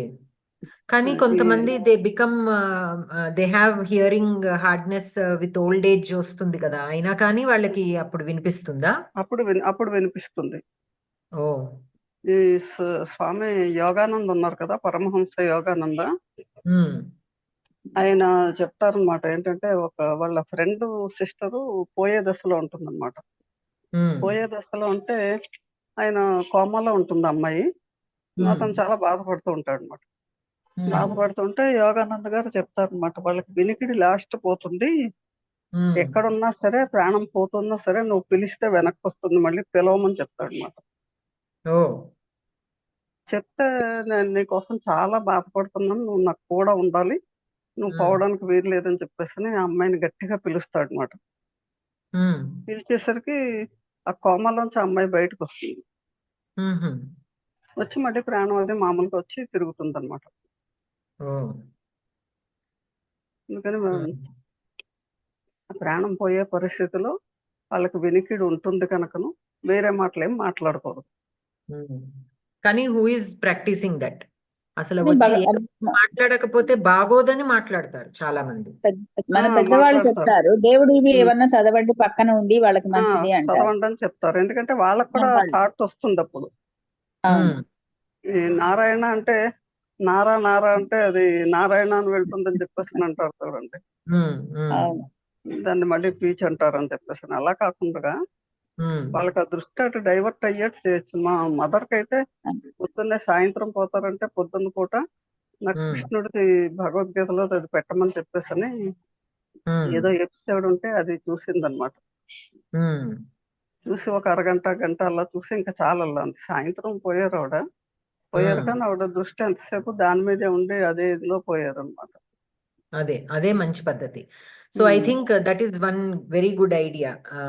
మన అలివేలు భగిని చెప్పినట్టు, so whoever comes to visit we have to give them some kind of స్తోత్రం, whatever that person who is leaving likes, and ask them మీరు ఏమి మాట్లాడద్దండి, ఇది కూర్చుని కాసేపు చదివి మీరు వచ్చేసేయండి అని చెప్తే వాళ్ళు, అంటే we have to suggest, because even they don't know, they think we have to say something and they will say something which is not at all useful. Rather than that, they also will feel that they have contributed. If we suggest, okay, you can read this, you can read that, then I think both purposes will be served. స్వామి రామకు కూడా అలాగే రామ గారు గురువు గారు చెప్తారనమాట. ఒక ఆవిడ ఇంచుమించుగా మోక్షానికి దగ్గరలో ఉంది, వృద్ధురాలు, కానీ ఆవిడ పుత్రుడు మాతృవియోగాన్ని భరించలేక ఆవిడకి డిస్టర్బ్ చేస్తున్నాడు, నువ్వు వెళ్ళి ఆవిడకి హెల్ప్ చేయమని చెప్పేసి అని చెప్తారనమాట. చెప్తే స్వామి రామ అక్కడికి వెళ్ళి అతన్ని బయటికి పంపించేస్తాడు అనమాట. మీరు కాసేపు అక్కడ ఉండండి, ఆవిడ పోయేది వెళ్ళైనా కానీ పోతుంది, మీరు ఊరుకోవాలి, ఆవిడకి డిస్టర్బ్ చేయకూడదు అని చెప్పేసి అని పక్కకు పంపించేస్తాడు అనమాట. అంటే ఆవిడ ఎంతలా రామనామాన్ని జపించేదంటే ఆ రూమ్ లో అలా ప్రతిధ్వనిస్తూ ఉంటుంది రామనామం ఎప్పుడు. అంటే ఆయన రామగారు అక్కడ ఆవిడ దగ్గర కూర్చొని జపం చేస్తారనమాట, రామనామం జపం చేస్తారనమాట. చేస్తే ఆవిడ కూడా రామనామం జపం చేసుకుంటూ వెళ్ళిపోతుంది అనమాట. ఓకే. అది కొడుకుని ఎందుకు బయటికి పంపించేశారు? Because she so attached, she cannot. కొడుకు ఏడ్చేస్తున్నాడు అనమాట. ఏడ్చేస్తుంటే ఆవిడకి అడ్డం పడిపోతుంది, వెళ్ళలేకపోతుంది ఆవిడ. ఓహోహోహో, ఓకే ఓకే. ఆ ప్రాణం కొట్టుకుంటోంది అంటారు కదండి, ప్రాణం కొట్టుకుంటోంది అనమాట, భ్రాంతితో అని. పిల్లలేక కొట్టుకుంటుంది ఒకటి. మళ్ళీ ఏదో కొడుకు తోటి రిలేషన్ కోసాన్ని మళ్ళీ పుట్టాలనుకోవచ్చు. థాట్స్ మారిపోతుంటాయి కదా, థాట్స్ మారిపోతుంటాయి కదా. Correct correct. అది మారకుండా ఉండాలి. ఎందుకంటే లాస్ట్ మినిట్ లో ఏదైతే మన మైండ్ లో రీల్ తిరుగుతూ ఉంటుందో అదే వస్తుందంటారు. ఆ రీల్ కరెక్ట్ గా తిరగడానికి బతికున్ననాళ్ళు జపం చేసుకోవడం, ధ్యానం చేసుకోవడం, అవన్నీ కూడా మనం ఉన్ననాళ్ళు చేస్తే ఆ టైంలో మనకు అవే ఉంటాయి. కరెక్ట్. అదే కదా ఇప్పుడు మనం ఈ లాస్ట్ ఫ్యూ శ్లోకాస్ చెప్పేది అదే. కాకపోతే అది చాలా మందికి, so many elderly people, they are more afraid of that ప్రయాణకాల. సో అసలు వాళ్ళకి ఇదంతా చెప్పినా వాళ్ళకి అసలు అది అర్థం కాదు. వాళ్ళు ఎంతసేపు అమ్మో నేను చచ్చిపోతానేమో, అమ్మో నేను చచ్చిపోతానేమో. మీకు ఆ భయం అక్కర్లేదు. చావు అనేది ప్రతి ప్రాణికి ఉండే. సో దాని గురించి భయపడే కంటే మీరు ఇలా భగవన్నామ స్మరణం చేసుకుంటే అది ఇంకా బాగుంటుంది అని చెప్తుంటే కూడా అర్థం కాదు చాలా మందికి. వాళ్ళతో ఎలా చెప్తే అర్థం అవుతుంది వాళ్ళకి? అర్థం కాదు వాళ్ళకి. చేసుకోమన్నా కూడా వాళ్ళకి నెగటివ్ గా చెప్తున్నారు అనుకుంటారు తప్పించి. అది అర్థం అవడానికి కూడా పూర్వజన్మ సుకృతం ఉండాలంటారండి. వాళ్ళకి ఎప్పుడు చేసుకునే అలవాటు ఉండాలి, వదిలేసేయటమే. ఎందుకంటే మనం కాన్సన్ట్రేట్ చేసుకుంటే అది ఎవరికి వచ్చింది మనం చూసి ఎదటి వాళ్ళు చేసుకుంటారు. మనం చేసుకుంటుంటే మనం చూసి ఎదటి వాళ్ళు చేసుకుంటారు. మనం చేయగలిగేది అంతవరకే. అంటే మన సద్గురు ఉంటారు కదా, జగ్గి వాసుదేవ్ గారు, ఆయన చెప్తారు మనము పిల్లలుగా పెద్దవాళ్ళకి చెప్పాల్సిన బాధ్యత పిల్లలదే. ఆ చివరి కాలంలో వాళ్ళు దేని మీద ఫోకస్ చేయాలి అనేది చాలా మందికి తెలియదు. కాబట్టి అది చెప్పడం కూడా పిల్లల బాధ్యతే అన్నట్టు ఒకసారి ఆయన చెప్పటం అది విన్నాను ఒక వీడియోలో. సో అప్పటి నుంచి వాళ్ళకి చేసుకునే అలవాటు ఉంటే కదా, అది వాళ్ళకి చేసుకునే అలవాటు ఉంటే వాళ్ళు చెప్తారు. అంటే వాళ్ళది ఆ దారి వాళ్ళు సుగమం చేస్తారు. అదే తెలియని వాళ్ళు ఉంటే వాళ్ళు ఏం చేయలేరు కదా. Madam, can you tell in nutshell what you discussed? So no, yeah, like I was explaining the experience. I don't know. I don't know Telugu. Yes. That is why I'm trying to again in between talk in English. So basically, what Surya Bhagini is saying is that even when her mother passed away, they knew that she will be passing away soon. So they played an episode of Bhagavad Gita so that her mother was constantly in that thoughts when she left.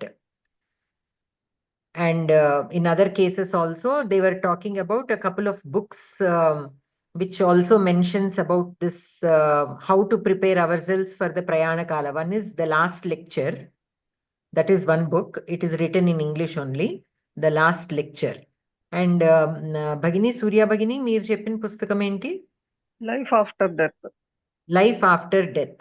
These are the two books they were referring, which has like how to prepare ourselves for that Prayana Kala. The last lecture I read, that I remember. This second book even I did not read. I have to check it out.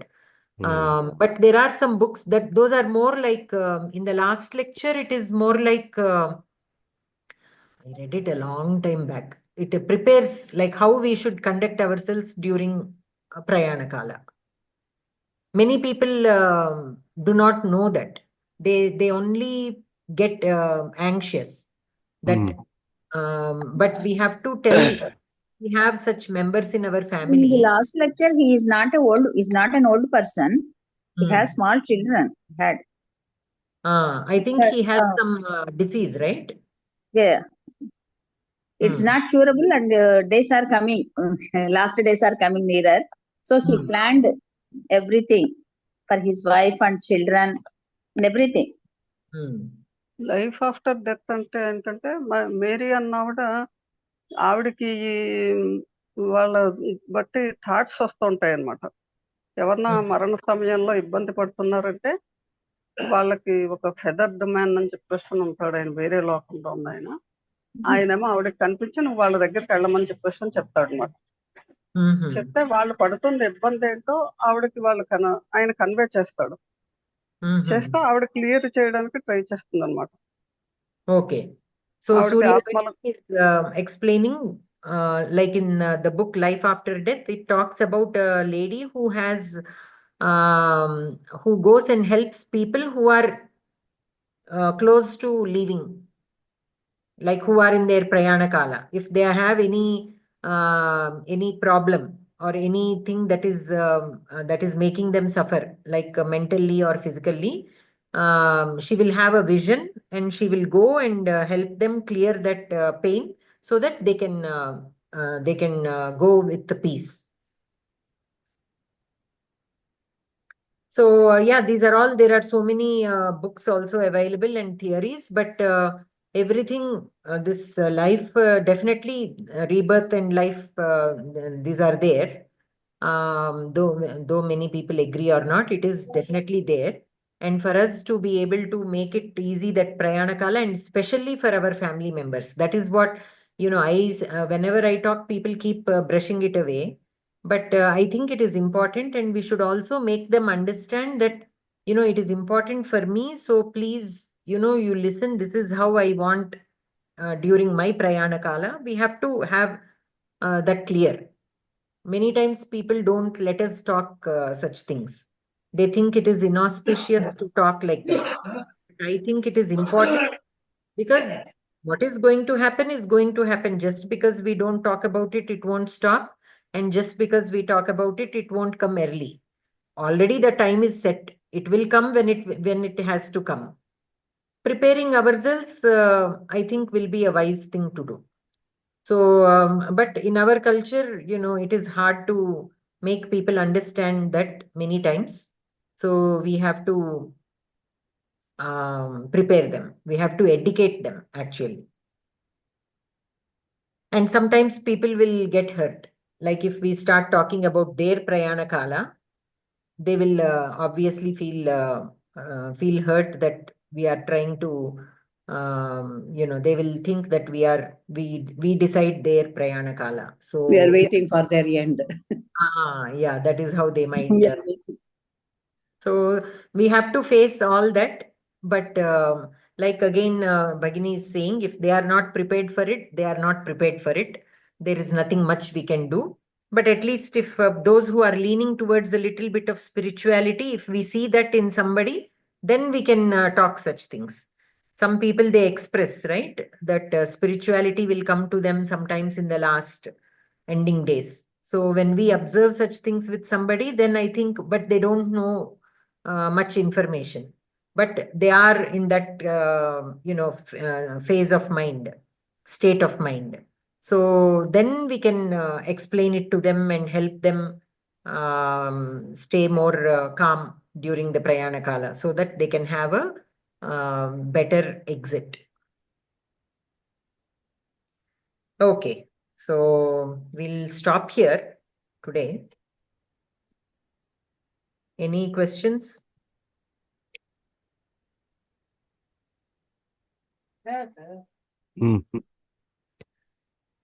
Okay, so Bhagini. Om sarve bhavantu sukhinah, sarve santu niramayah, sarve bhadrani pashyantu, ma kaschid dukkha bhav. Om shanti shanti shanti. धन्यवाद भगिनी. नमस्कारः सर्वेभ्यः. धन्यवादः. नमस्कारः.